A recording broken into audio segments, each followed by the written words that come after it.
comenzar con esta reflexión. A ver, que quiero que esto no se me...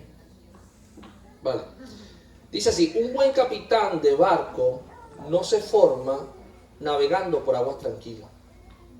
Un buen capitán de barco realmente se hace enfrentando grandes oleajes y fuertes tempestades. Una persona que decide ejercer el mundo de la mar, de alta mar, que por cierto es un sector muy sacrificado. Nosotros que casi no tenemos contacto con este tema, pues quizás no entendemos de eso, pero el tema de trabajar en el mar es un tema muy sacrificado, sobre todo si se es pescador. Depende mucho de lo que saques, depende mucho de si te va bien, si no. Pero además, aquella persona que decide que su vida sea dirigir o manipular barcos, no se forma enfrentando aguas del lago, ¿no? En estos días, nosotros en vacaciones, en verano, nos fuimos por un lugar muy bonito que por cierto les recomiendo, cuando puedan. Se llama Lagunas de Ruidera. Se encuentra a 1 hora de Madrid, a 1 hora y media, o casi 2. Se llama Lagunas de Ruidera. Es un lugar espectacular, un lugar que tiene como 15 lagunas, pero mega grandísimas, o sea, casi que parecen playas, o sea, son muy grandes las lagunas y tienen un color hermosísimo, una tonalidad de estas bueno, muchos ríos de aquí las tienen, así como esmeralda, un color muy bonito. Y me cuentan que en medio Madrid, en verano, ese es el lugar que escogen para veranear, porque es lo más cerca y lo más parecido a una playa que ellos tienen. Se llama Lagunas de Ruidera.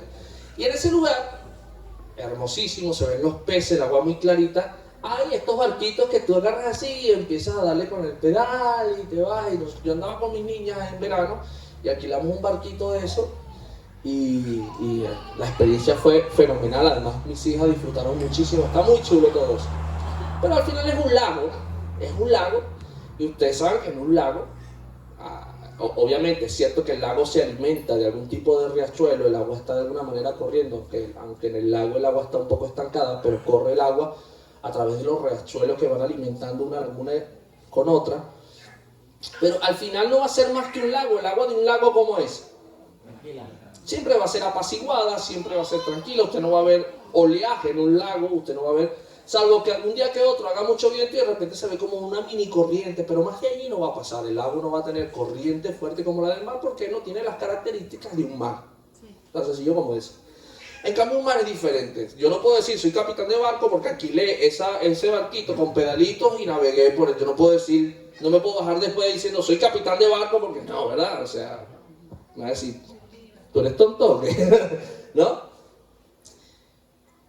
Porque para ser capitán hay que enfrentar muchas situaciones que dentro del mar, en alta mar, se manifiesta y que tienes que entrenarte para ello. Por eso, el mejor capitán, el que realmente se desarrolla como un buen navegante, no se forma enfrentando aguas tranquilas, no se forma navegando en un lago, no se forma agarrando un barquito y pedaleando en un lago, no, se forma metiéndose en alta mar, enfrentando tempestades, enfrentando oleajes, enfrentando fuertes vientos, enfrentando incluso momentos a punto de hundirse, en donde quizá pensaron que no iban a salir de esta. Ahí es donde se forman los buenos capitanes.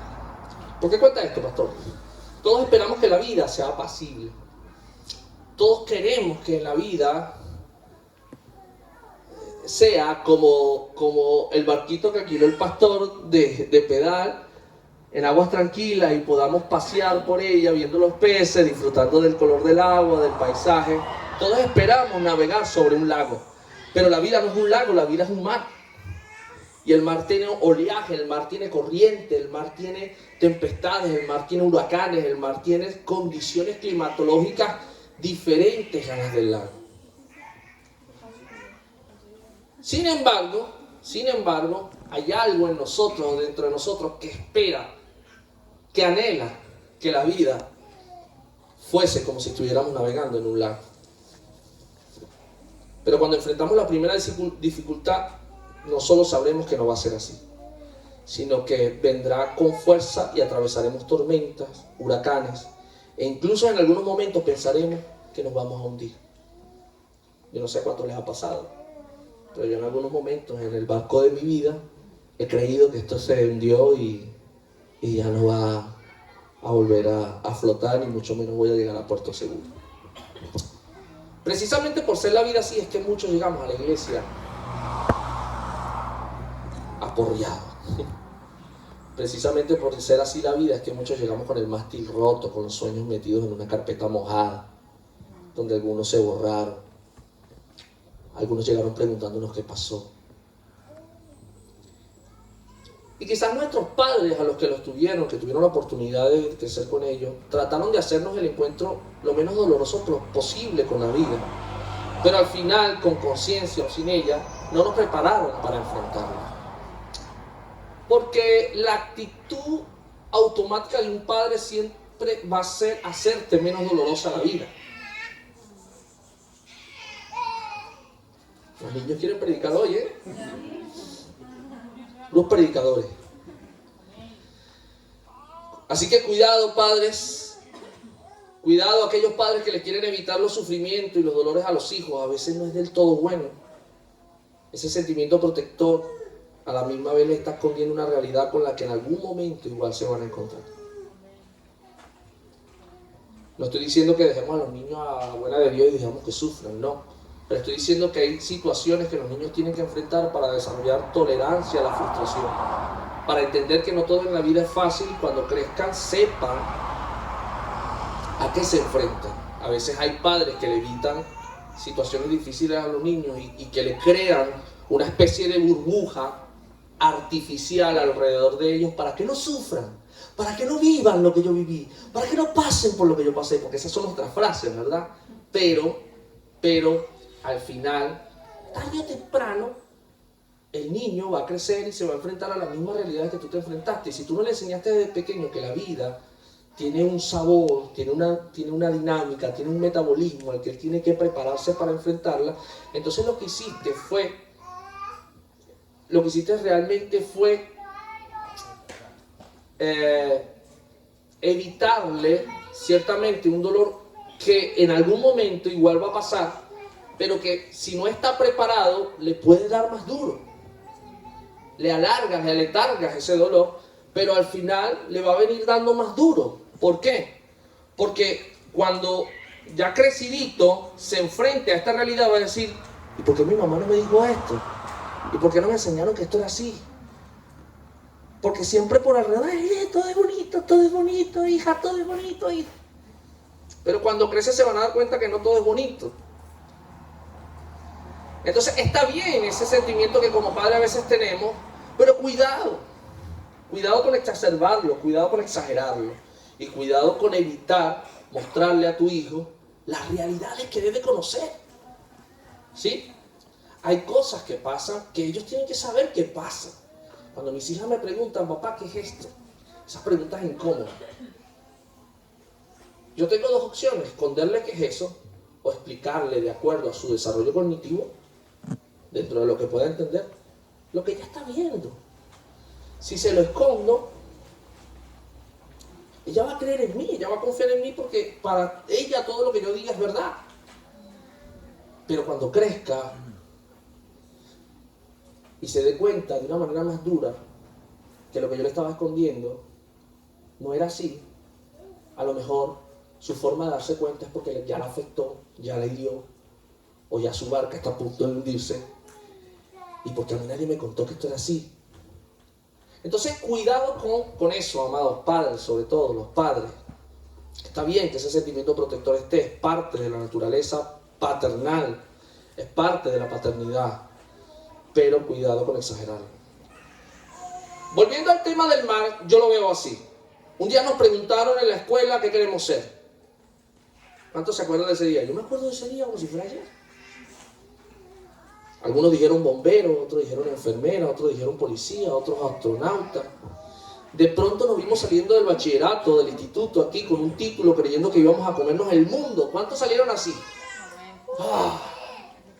Uno iba con su título así, luego ahora sí soy un ganador. Prepárate porque vengo con fuerza. ¿Sí? Algunos continuaron la uni, otros no, otros empezaron a trabajar. Y de pronto nos sueltan en ese mar. Nos sueltan en ese mar. Sálvese quien pueda.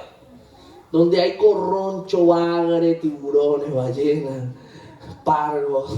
Hay de todo. Vamos a decirlo en murciano. Hay de todo. Hay de todo en ese mar.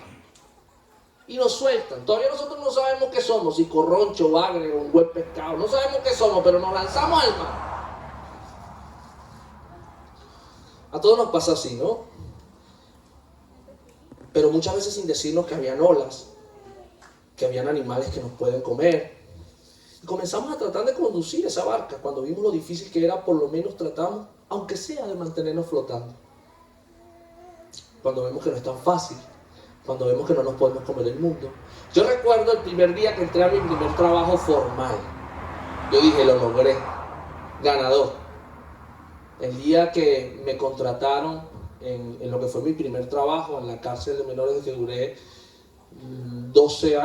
10 años de mi vida, y yo llego el primer día así, no, soy un ganador, ya luego aquí, yo me veía jubilado ahí ya, porque además yo tenía esa mentalidad, 30 años aquí, como si estuviera hablando de 2 semanas, 30 años aquí, listo, me jubilo, ya. Y el primer día me encuentro con una señora ya desgastada por los años, más de 30 años en esa institución. Y claro, era como encontrarse 2 generaciones, la que estaba entrando y la que iba de salida. Y ella me dice, ay, tú eres el hijo de Marrero, porque a mí me conocían como el hijo de Marrero, el hijo de mi padrastro, que ya teníamos años trabajando ahí. Yo, sí. Y, ay, ¿qué estás dando? No, estoy dándole clase de música a los muchachos. Yo entré dándole clase de música a los presos. Ah, qué bueno. ¿Y ya te contrataron? Sí, ya tengo el contrato. Ah, qué bien, qué chévere. ¿Y qué tal? ¿Cuáles son tus planes? Y yo me desplayé. A mí que alguien me da cuerda, usted sabe que yo hablo hasta por los codos. Yo le comencé a contar todos los planes que yo tenía y la mujer. Sí, ella por dentro, sí. Y cuando yo terminé, ay, qué bonito. Así fui yo cuando entré aquí. Y yo no entendía su respuesta, porque dije, oye, qué chimbo, ¿no? Que fuera de foco, que yo vengo con esa emoción y ella viene y me dice eso, ¿no? Como diciéndome, ay, pobrecito, no sabes dónde te estás metiendo. No sabes que aquí hay tiburones que comen un solo.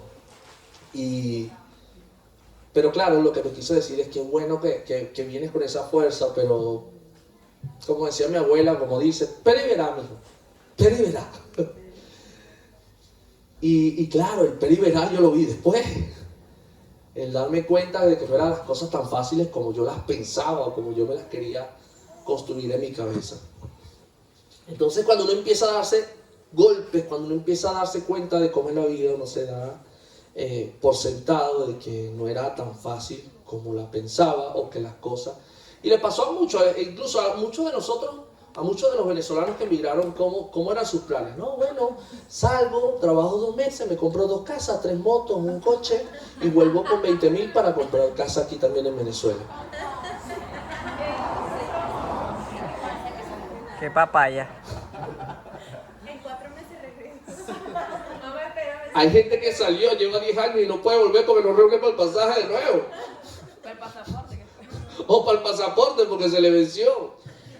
Y yo recuerdo las conversaciones con mis amigos cuando empezó toda esa moda de emigrar y esas cosas. No, yo salgo 2 meses trabajando, compro casa, compro coche, compro moto, compra todo. Y vuelve con plata.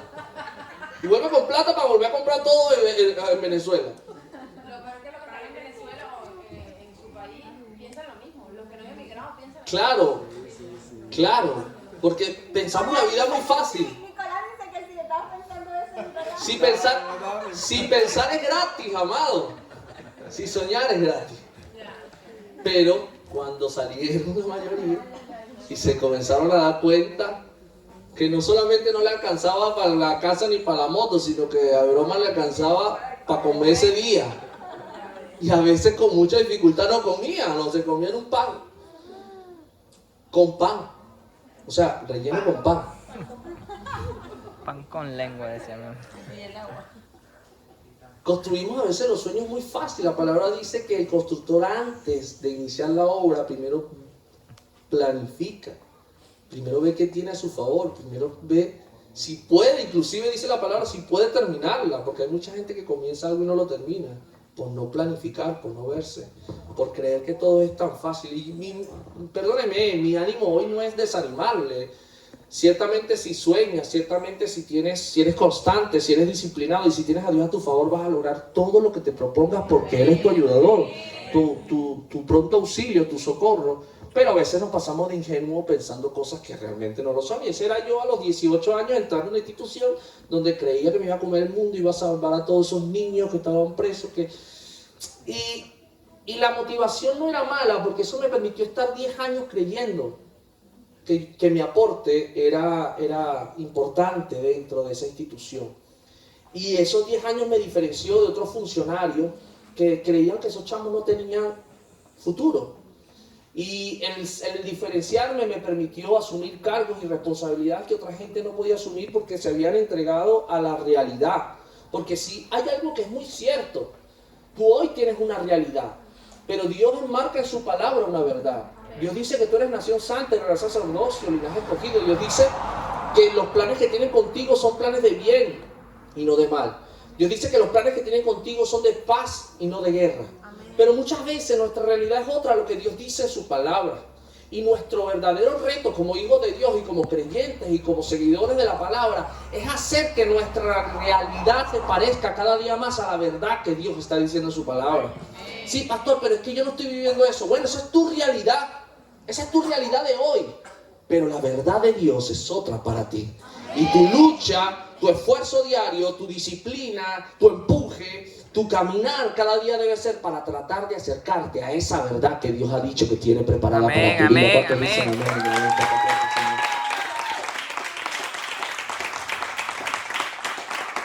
La realidad mía en ese momento, en esa institución, era ver jóvenes asesinos, violadores, homicidas, ladrones, delincuentes.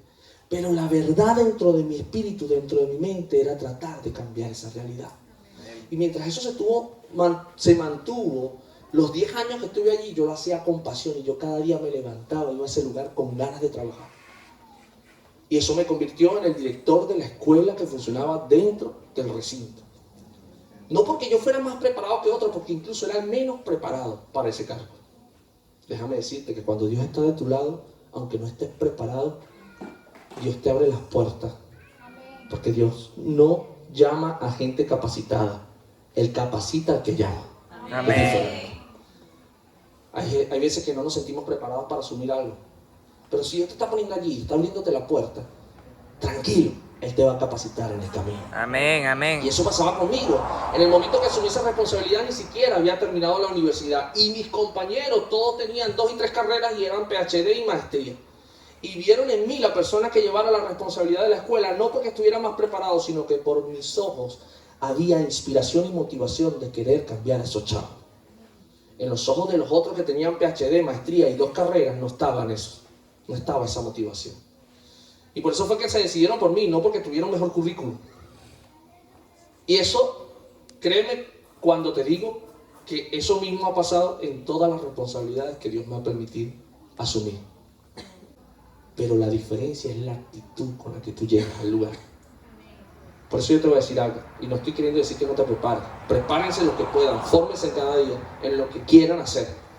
Pero tu actitud es más importante al momento de asumir un reto. Así que siempre cuida tu actitud. Siempre. ¿Amén? Entonces eso marcó la diferencia.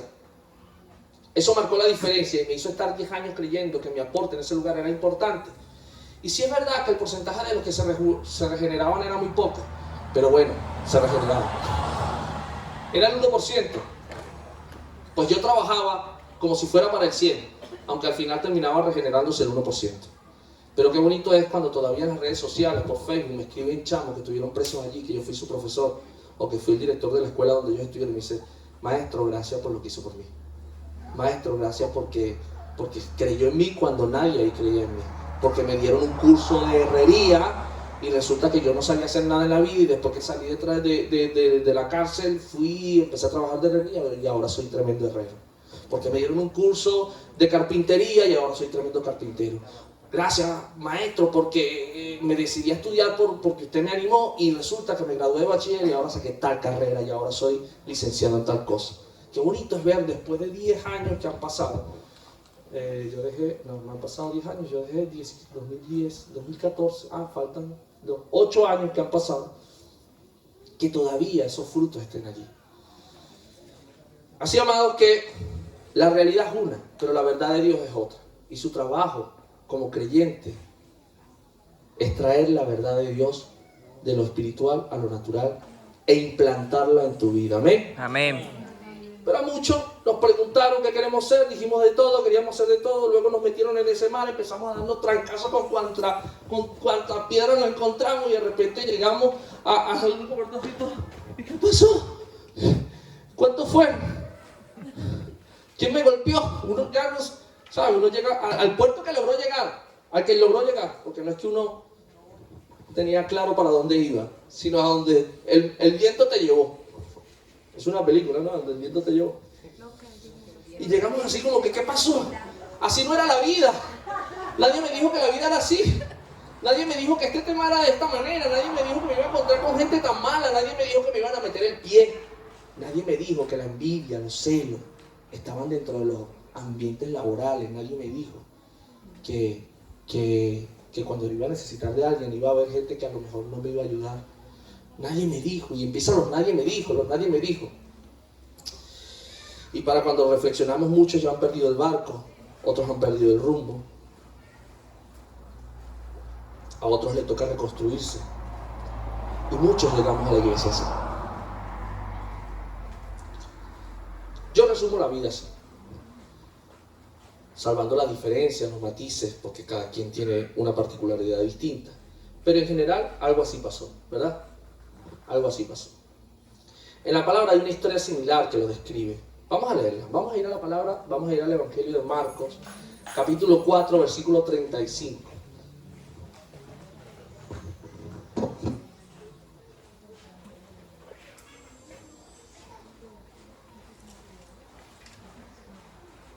Capítulo 4, versículo 35 del libro del Evangelio de Marcos. ¿Qué dice?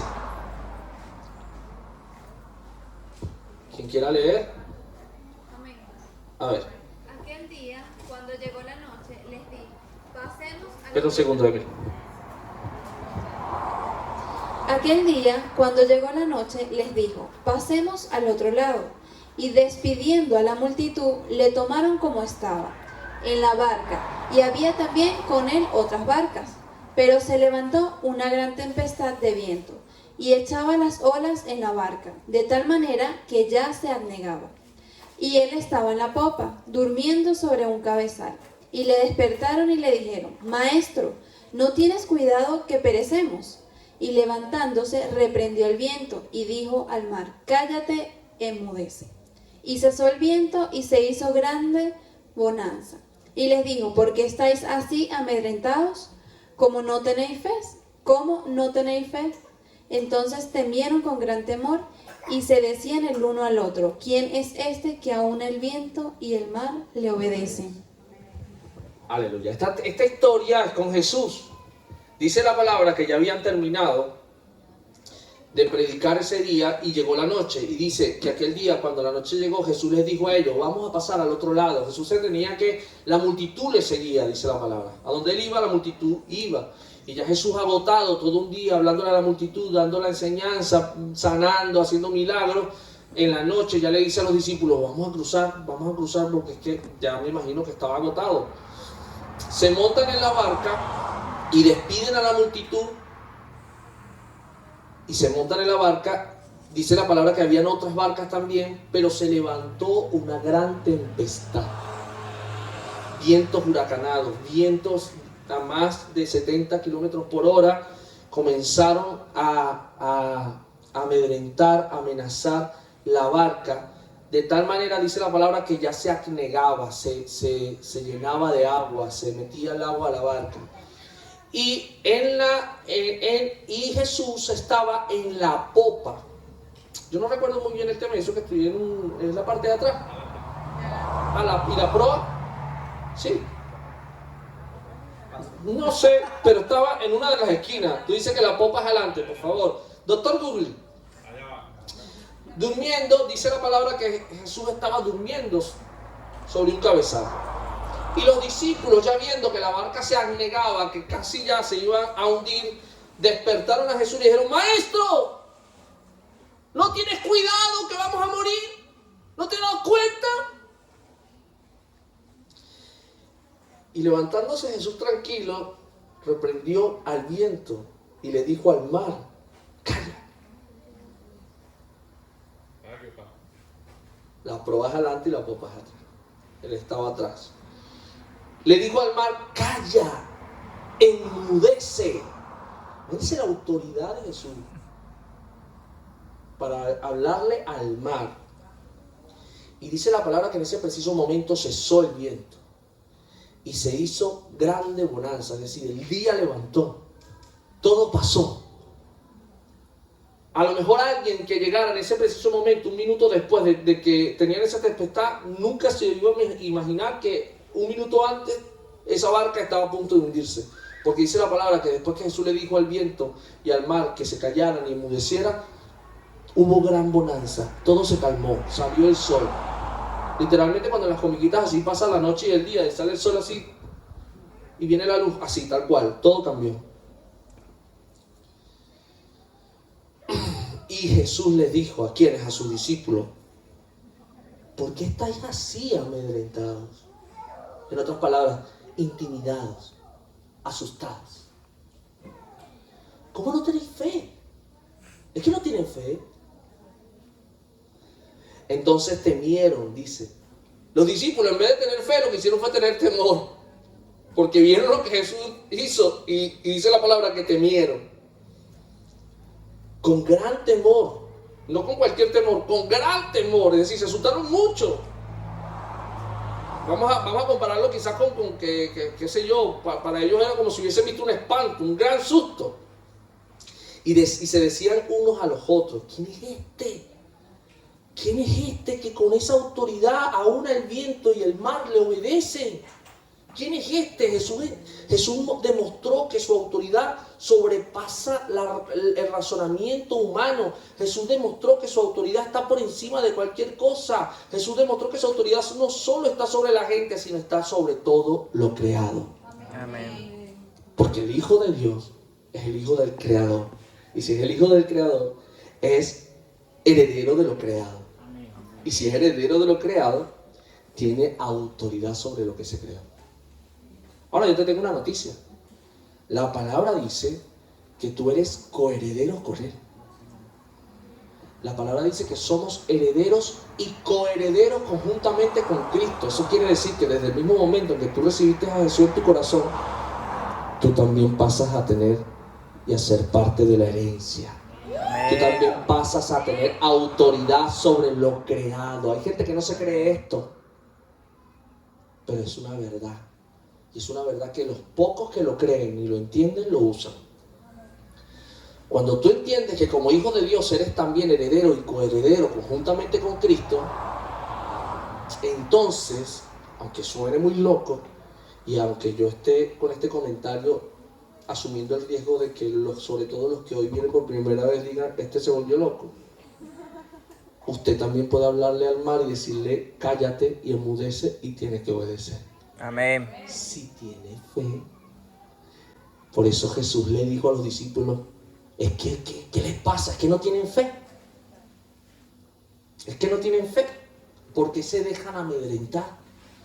Hay cosas que pasan en la vida que es como ese mar embravecido, que nos intenta intimidar, que nos intenta amedrentar, que intenta que te asustes. Una noticia de un trabajo, una noticia de salud, de unos exámenes, una situación que haya pasado con algún familiar.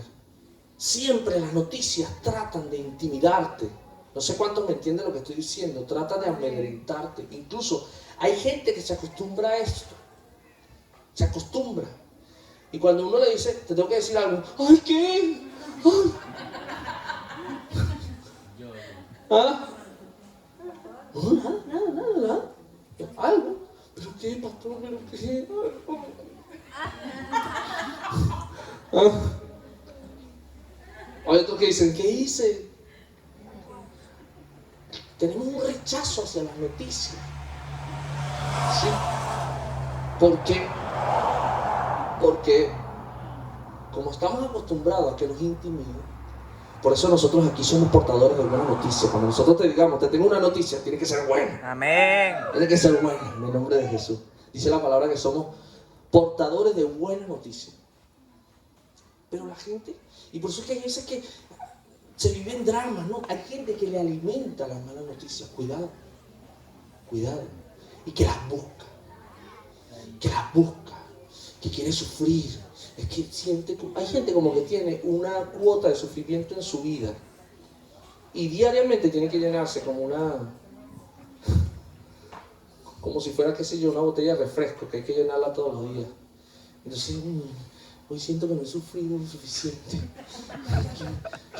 Vamos a leer sobre Ucrania. Y busca la mala noticia. Es como un morbo, es como un... Sí, es como Una necesidad. Sí, como que mueve, sí, claro, la sensación es parecida y está buscando, es que yo necesito saber algo malo. No, amado, diga fuera en el nombre de Jesús. Usted tiene que ser portador de buenas noticias. Si usted es portador de buenas noticias, dentro de usted debe haber buenas noticias. Ahora, cosas malas, no me malentiendan, no estoy queriendo decir que evada las malas noticias. Cuidado, hay veces que hay mala noticia, pero tú eres como receptor, tú tienes que cuidar de qué manera tú enfrentas la mala noticia. Y eso era lo que Jesús le estaba diciendo a los discípulos. ¿Qué les pasa? Hay un decirle una cosa, unas bolitas que se metieron y ya todo, ¡ay! ¡Llamen al maestro! ¿No tienen fe?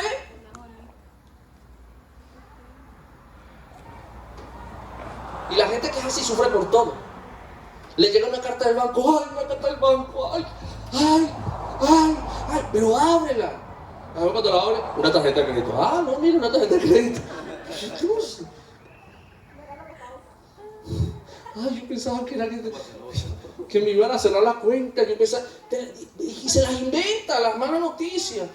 Yo era que creía que me iban a decir, hay gente que tú la llamas y tú, ¿qué pasó? Nada. Hola.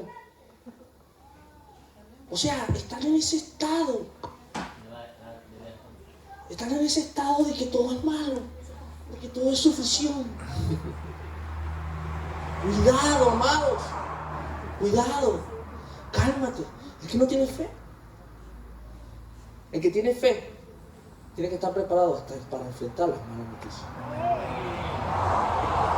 Por eso estoy tratando de ser lo más claro posible. No significa que evadas. Estamos en ese mar que hemos descrito al principio. Pero no significa que ignores las malas noticias, no significa que las evadas. Solo significa que tengas fe. Que sepas enfrentar todas las circunstancias que te vienen. Y eso era lo que estaba el Señor Jesús tratando de enseñarle a ellos. Muchas veces esto sucede así en nuestras vidas. Y muchas veces sucede por no tener a Jesús. Pero esta historia nos deja otra gran enseñanza. Porque hay gente que tiene a Jesús, pero lo tiene dormido. ¿Qué dice la palabra? Que Jesús estaba dormido en la popa. Si yo sé que en mi barca está el Hijo de Dios, el Rey de Reyes y Señor de Señores, primero no lo dejo que se duerma. No, Señor, no. Pero estoy cansado. No, tú puedes dormir. Te duermes cuando lleguemos. Y segundo, no lo pongo en la popa, lo pongo en la proa, lo cual esta palabra está determinando un significado profético de lo que muchas veces la gente hace con el Señor. Muchas veces ponemos al Señor en la popa. En la popa, en la parte de atrás del barco, donde no se vea. Y como no estamos viendo, dejamos que se duerma. Esta palabra está dándonos un significado espiritual de lo que muchas veces pasa en nuestra vida. Tu trabajo como hijo de Dios es mantener la llama viva, es tener a Jesús despierto en tu vida. Esa es tu responsabilidad. La humanidad conoció a un Jesús que está en una cruz derrotado allí, ay, sufriendo. Muy sufrido. Como si su sufrimiento nunca terminó, ¿verdad? No va y ve.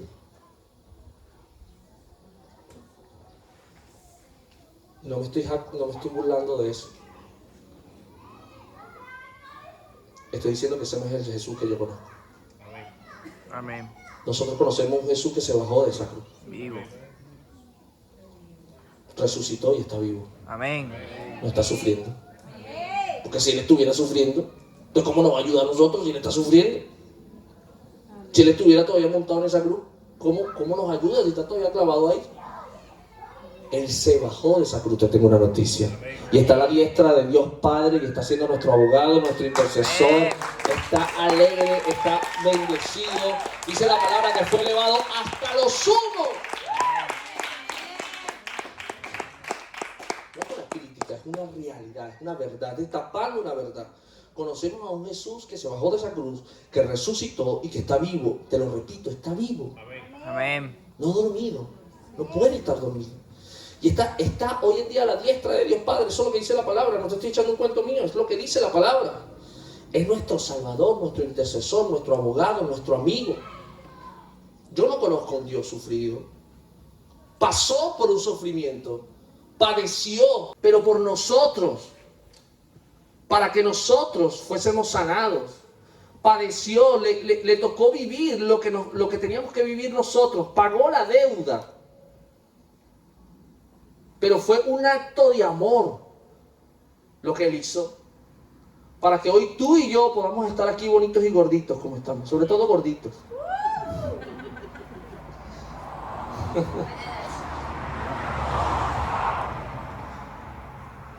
El castigo de nuestra paz fue sobre Él. El castigo de mi paz fue sobre Él. Es decir, lo que a mí me tocaba vivir, lo vivió Él para que yo no lo viviera. Ese sí es un Padre bondadoso.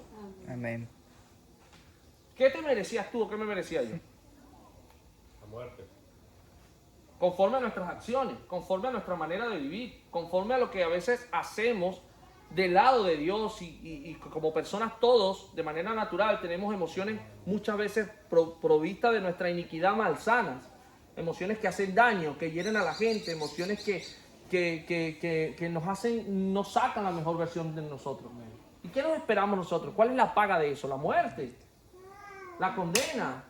Sin embargo, Dios no nos condenó, sino que dijo, hey, voy a pagar yo para que tú seas bendecido, para que tú seas salvado. Pero tu trabajo es entonces mantener a Jesús vivo, ese Jesús que pagó por ti. Por eso yo hoy digo que no conozco a un Jesús muerto, no conozco a un Jesús pegado en una cruz, sufrido. No, sufrió en algún momento, pero hoy en día está vencedor a la diestra del Padre y está desde allí, desde ese lugar diciendo, mira mis hijos allá como están hablando, míralo papá, mira, le está diciendo al Padre. Está abogando por ti, porque ese fue el lugar que se le dio después de ese gran y maravilloso sacrificio que hizo por cada uno de nosotros. Continúa a ver, Dice, mas Jehová cargó con él el pecado de él, pecado de todos nosotros. Angustiado él y afligido, no abrió su boca, como cordero fue llevado al matadero. Angustiado y afligido, pero no abrió su boca. Él pudo en algún momento, en medio de... Mira, a mí me hubiese lanzado el primer latigazo, y no sé cuánto vino la película. Pero a mí me lanzan el primer latigazo y digo, time. ¿Cuánto se acuerdan de esa palabra? Time o tacho. ¿Cuál se usaba en Barquisimeto? Time. Es como para. Es como para el juego, para el juego. En Venezuela uno decía time, es como que no, ya no juego más, espérate. Es como que, tiempo fuera. Tiempo fuera. Entonces, en algunas partes de Venezuela se decía time, en otras partes se decía tacho. Sí. ¿No? ¿Qué más? Stop. O stop. A mí me lanzan el primer latigazo, al señor me lanzaron 33. A mí con el primero yo hubiese dicho, espérate, ya va, déjame replantearme este plan. ¿Pero por qué? Porque me dolió. Espérate que yo no pensaba que esto doliera así tanto y me dolió. Así que espérate. Yo hubiese parado toda la escena, todo el tema. Mira, los romanos, los soldados romanos. Espérense un momentico, ya va. Paren un momento, déjenme que voy a hablar con mi papá. Y yo, Señor, no hay más nadie ahí que pueda venir conmigo aquí. De verdad, te lo digo. Sin embargo, él, dice la palabra, enmudeció, cayó su boca. Cada latigazo representaba una enfermedad, representaba un dolor de la humanidad. Cada latigazo Jesús lo estaba recibiendo para que tú no lo recibieras, para que tú fueses sanado de la depresión, de la ansiedad, de la enfermedad, de los dolores, de la baja autoestima, para que tú fueses sanado. Él recibió ese latigazo. Ya te lo digo, yo no hubiese recibido ni dos. Y él recibió 33 latigazos. Hay que verle la cara. Y no fue lo único que pasó. Más una lanza atravesada en un costado, más sus pies y sus manos clavadas, sus piernas reventadas. Dice la palabra que era un masijo de carne. No se entendía Jesús. 39 latigazos. Sabía yo que estaba fallando con latigazos. 33 era su edad, correcto. Entonces, imagínate semejante sacrificio, pero él padeció en ese momento, murió, y dice la palabra que al tercer día, ya, de manera que en esa cruz ya no está él. Él no está en esa cruz. Él está allá. Así que, amados, por tanto, entonces nuestra responsabilidad, amados, es mantenerlo en nosotros, ser como las 5 vírgenes prudentes. ¿Sabe usted la historia de las 10 vírgenes? 5 fueron imprudentes, 5 fueron insensatas y 5 fueron prudentes. 5 estuvieron pendientes de que su llama nunca se apagara, pero otras 5 fueron irresponsables y dejaron que su lámpara se apagara. Nosotros tenemos que ser como las 5 prudentes, mantener la llama encendida y no tener a Jesús en la popa dormido, tener a Jesús despierto y, si es posible, en el timón de capitán. Jesús, no, tú manejas mi barca porque yo no quiero estrellarme. ¿Cuántos dicen amén? Amén. Aleluya.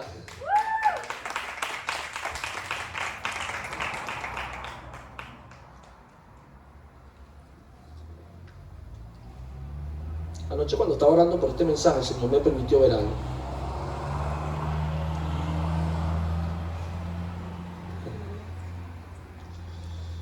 El Señor me permitió ver esas noches en las que lloras,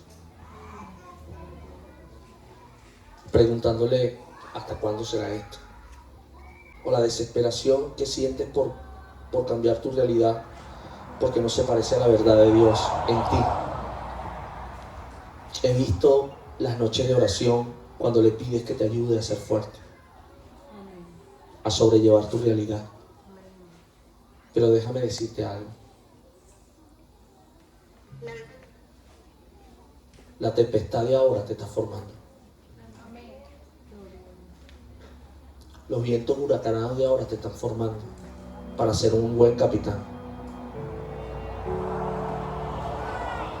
Sé que no es fácil.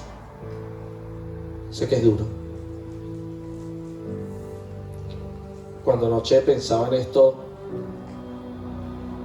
el Señor me decía, hay gente que siente que los vientos les están ganando.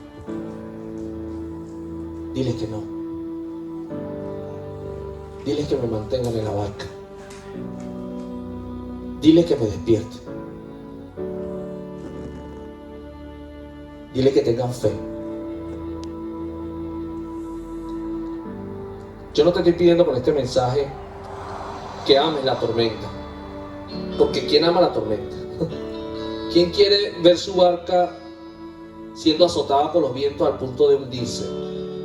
¿Quién? Nadie. Yo no te estoy pidiendo con este mensaje que ames la tormenta, ni mucho menos que le pidas que la quites. Solo te estoy diciendo que las tormentas vendrán, pero que vendrán para formarte, para hacerte crecer. Porque a diferencia de antes de tener al maestro en tu vida, ahora Jesús elige los vientos y sabe de lo que eres capaz de soportar. Y esa es una diferencia que antes no tenías.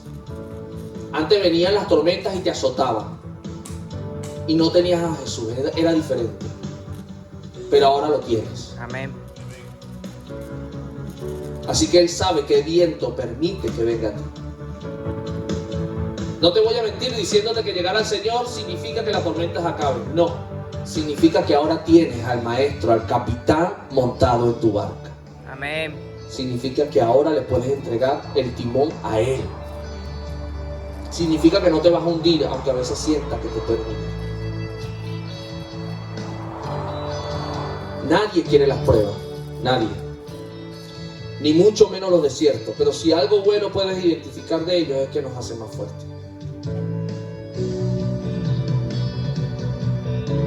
Si algo puedes identificar de los vientos es que no salimos de allí siendo los mismos. ¿Cuántas pruebas nos hemos enfrentado y cuando salimos de ellas salimos siendo diferentes? Entendimos una parte de la vida que hasta ese momento no habíamos entendido.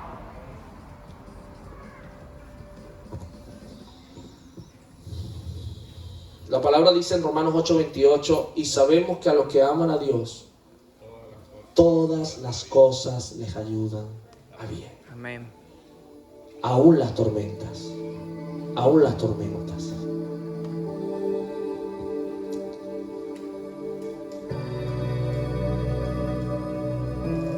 Fueron las tormentas lo que hicieron que David se convirtiera en el rey de su pueblo. Las pruebas lo hicieron más valiente, más esforzado. Cuando a David le preguntaron, bájale un poco, por favor. Cuando a David le preguntaron, pero chico, ¿cómo hiciste tú? ¿Cómo hiciste tú? Si aquí tenemos a un ejército, gente dedicada a la guerra, gente entrenada como soldado, y tú llegas desde por allá, que tú no eres soldado, y llegas con una onda y tiras una piedra y matas al gigante con una pedrada aquí, ¿cómo hiciste? Y David explicó y dijo, yo cuido las ovejas de mi padre, y yo asumo esa responsabilidad, y cuando viene un león, cuando viene una fiera, cuando viene un lobo a querer comerse las ovejas, yo las defiendo. Y nadie sabía que David se estaba entrenando cuidando las ovejas. Nadie lo sabía. Todo el mundo veía a los guerreros, al ejército. ¿Por qué? Porque los ejércitos son llamativos, ¿verdad? Hay uniforme, hay armas. Por donde pasan los ejércitos además hacen ruido, van ¡oh, oh, oh! Y ay, todo el mundo les teme. Pero allá en una esquina, en una huerta, escondido, que nadie lo veía, estaba un muchachito entrenándose, cuidando las ovejas de su padre. Y enfrentaba las tormentas. Porque dígame si usted estaría dispuesto a enfrentar a un león o a un lobo. Pues yo no. Pero nadie se daba cuenta cuando David estaba enfrentando a esas fieras. Pero lo que sí es cierto es que esas fieras lo hicieron más valiente, más aguerrido. Y cuando le tocó pararse frente a Goliat, le dijo, tú para mí eres nada, incircunciso. ¿Cómo te atreves a humillar a mi pueblo? Y la pedrada, ¡pum! El gigante tenía un casco que le cubría toda la cara y el casco tenía solo un huequito aquí, pues ahí entró la piedra. A veces tus batallas nadie las está viendo, pero eso no significa que no te estás entrenando. Eso significa que Dios te está preparando para que cuando llegue tu momento de matar a ese Goliat, tú reluzcas, tú sobresalgas, tú te enaltezcas, tú te eleves y tú puedas enseñarle a todo lo que tú has desarrollado y lo que has aprendido en este tiempo de entrenamiento. No tiene que verte todo el mundo entrenándote, no te preocupes. ¿Quién se entrena? Mire, aquí estoy. Eso es ahora que por el TikTok.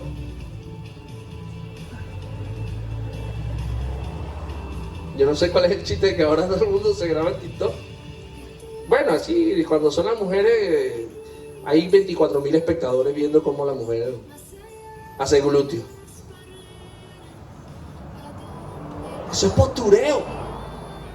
El que realmente se está entrenando, no anda por ahí de fanfarrón. Pero cuando viene la prueba, muestra de lo que es capaz, muestra de lo que está hecho. Entonces, amados, yo sé que aquí algunos no eligieron ser capitanes y Dios los puso. Pero lo que sí sé es que todas las batallas que cada uno de los que aquí están enfrentando, los va a hacer sacar la mejor versión de ustedes. las tormentas y fueron los vientos huracanados sobre la vida de José lo que lo hicieron gobernador de Egipto. Y el segundo hombre más importante después de Faraón. Si José no hubiese enfrentado las pruebas, si José no hubiese tenido que ser vendido por sus propios hermanos, si no hubiese tenido que ser dado por muerto frente a sus padres, si no hubiese tenido que ser humillado, si no hubiese tenido que ser inclusive ultrajado por la mujer de Potifar, inclusive encarcelado por una falsa acusación, entonces este hombre no se hubiese preparado en esas tormentas para asumir la responsabilidad que Dios le dio luego, ser gobernador de Egipto. Y lo mismo pasó con Daniel. Fueron las tormentas lo que formó el carácter de Daniel. Cuando un hombre con convicción, él y sus amigos, con una convicción clara de su Dios, se le dijeron: si tú no te postras ante el rey Nabucodonosor, entonces te vamos a matar. Y él dijo: pues mátenme, pero yo no me voy a postrar ante un hombre, porque mi única adoración es a mi único Dios. Amén. Y lo metieron en la fosa de los leones, y cuando al rato lo fueron a ver, estaba con los gaticos ahí, ven a la pelota, y los leones jugando y trayéndole la pelota a Daniel. Cuando un guerrero se forma, las pruebas, llega un momento que se convierten en pan comido, amados. Al principio sé que duelen, al principio sé que son duras, al principio sé que parecen incluso que no vamos a salir con vida de ella. Pero luego cuando te entrenas, como se entrenó David, como se entrenó José, como se entrenó Daniel, te vuelves un experto. Ya estás así, ya empezaste así: venga, Señor, venga, ¿cuál es la próxima? Venga. Entonces ya el Señor dice: no, te va a mandar más y ya estás preparado.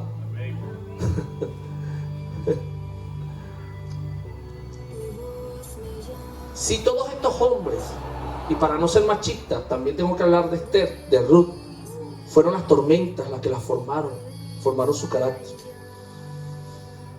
Si todos estos hombres o mujeres no hubiesen pasado por esas pruebas, no hubiesen estado preparados para el lugar que Dios les preparó luego. Si David no hubiese pasado por esas pruebas, no hubiese sido el rey David. Si Daniel no hubiese pasado por esas pruebas, no se hubiese convertido en el hombre más importante del rey en Babilonia. En Babilonia, imagínate, en un lugar de paganismo. La única luz que alumbraba era Daniel y sus amigos. Si no hubiese José pasado por estas pruebas, no se hubiese convertido en el gobernador de Egipto. Fueron las pruebas lo que lo promovieron.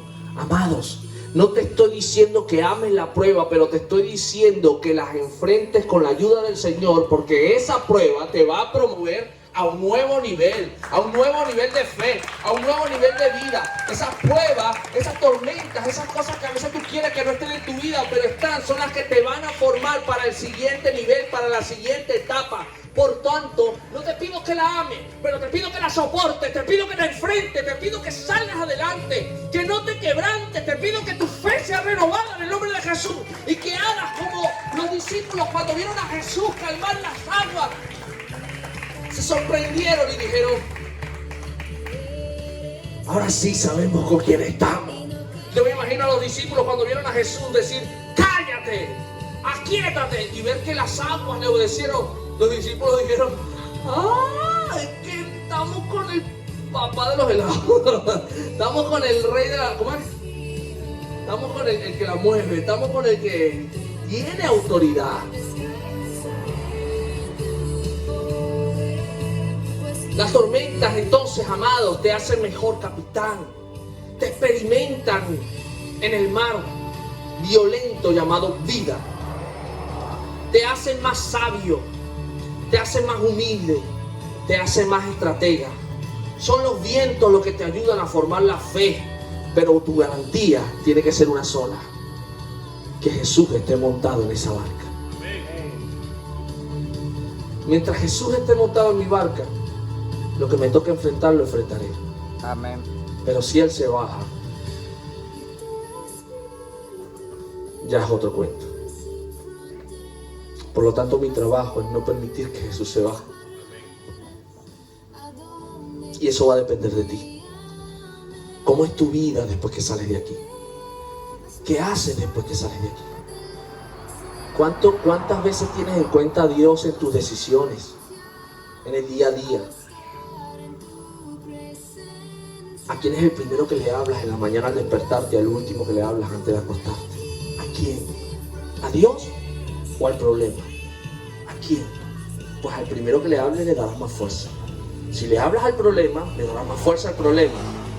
Pero si le hablas a Dios, le dirás al problema cuán grande es quien está contigo. Amén. Y eso es diferente. Eso es diferente. Nunca dejes que Jesús se duerma. Y esa historia lo que nos enseña es eso.